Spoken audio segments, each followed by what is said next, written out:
The Battle of Dyrrhachium occurred during Caesar's civil war in 48 BC. This map shows where the Battle of Dyrrhachium took place. Dyrrhachium is located in present-day Albania. The Battle of Dyrrhachium was fought between Caesar and the Republicans, which were led by Pompey. Pompey marched to the west of Greece in order to create a defensive line along the coast. In response, Caesar became desperate to arrive in Greece quickly. Caesar continued to launch his attack during the winter, which is an unconventional tactic, so caught Polybius, who was guarding the Adriatic Sea, off guard. As a result, Caesar was able to sneak 7 of his legions into Greece. In retaliation, Polybius began a blockade which resulted in the burning of 30 of Caesar's ships. This blockade prevented some of Caesar's reinforcements, including Mark Antony, from being able to get to Greece, so they were stuck in Brundisium. Caesar and his men that made it to Greece decided to march towards Dyrrhachium in order to fight Pompey. At the time, Pompey had 60,000 men and Caesar had 30,000 men. It is important to note that Caesar's men had more experience in battle. Since Polybius and his men had to come ashore to resupply, Caesar decided to dispatch raiding parties in order to cut off Polybius's men from getting supplies. After Polybius's death, Mark Antony and the remainder of Caesar's 7 veteran legions were able to escape the blockade. Mark Antony aimed to meet up with Caesar, so Pompey and his men made an effort to prevent that. Pompey reached Mark Antony first, but found himself stuck in between Caesar and Antony's armies, so he retreated. After Pompey's son Gnaeus destroyed Caesar's navy off of the coast of Dyrrhachium. This ended up cutting off Caesar from being able to resupply. As a response to his supply shortage, Caesar attempted to draw Pompey into a fight. However, since Pompey had a high ground advantage, he refused to engage. Caesar then decided to move onto higher ground, thus placing him between Dyrrhachium and Pompey. Caesar and Pompey were both encamped south of Dyrrhachium on high grounds. Since Pompey's navy was still intact, his camp had access to supplies. On the other hand, Caesar and his men depended on the land for resources. Both sides began building fortifying walls. Caesar was building his in order to force Pompey against the sea. Here, you can see where the 2 armies extended their walls to the south. During the building of the fortifications, both armies began skirmishing. Battles between the legions in the south were also taking place. Although Caesar's army was smaller and he had more area to cover, they were more experienced, so they often won these battles. By June, Caesar had achieved his goal of pinning Pompey against the sea. As a result, Pompey was unable to flee north or south and was forced to dig wells in order to find drinking water and had to receive his supplies from sea. Pompey proceeds to use agents within Dyrrhachium to trick Caesar by telling him that they are willing to be bribed to hand over the town. In actuality, Pompey's men wait to ambush Caesar and the small army that he brought with him. They attack Caesar when he arrives, but Caesar is able to narrowly escape.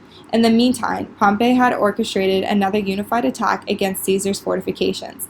This attack is repelled by the veteran legions of Caesar, who are able to hold the line, inflicting disproportionately high casualties onto Pompey's army. Caesar fortified the 2 approaches to the town of Dyrrhachium, cutting Pompey off from the supplies there. Since Pompey's men were still running low on food, he decided to take control over the fortification that Caesar abandoned earlier in the battle. There, he built a long wall from the camp that extended to the river in order to gain a water supply. Caesar's 9th Legion decided to build another wall in order to prevent Pompey from landing troops to the south and attacking Caesar's fortifications from there. Pompey launches a 3-pronged attack in order to attack Caesar's inner fortifications. Caesar's 9th Legion were attacked on 3 sides by almost 30,000 men from Pompey's army. In an attempt to meet up with the rest of their legion, Caesar initiated an organized retreat to the east. In this image, Pompey's army is represented with the blue, and Caesar's army is represented in the red. This image shows the arrival of Pompey's men and the beginning of his attack on Caesar. This image shows how Pompey was able to attack Caesar's 9th Legion from all 3 sides. Caesar is successful in retreating his men to the east so that they are able to meet up with the rest of their legion. However, they end up running full speed into their reinforcing legion and Mark Antony's men, which causes chaos.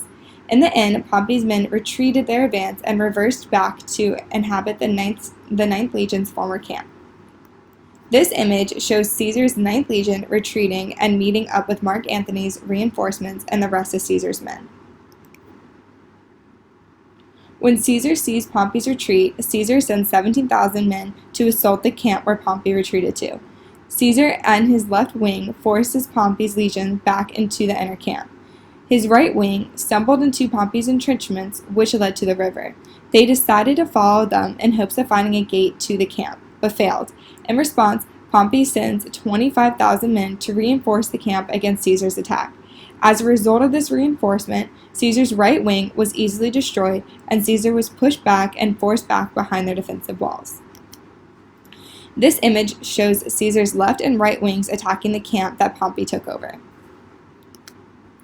This image shows Pompey's reinforcements destroying Caesar's right wing. This image shows Caesar's retreat.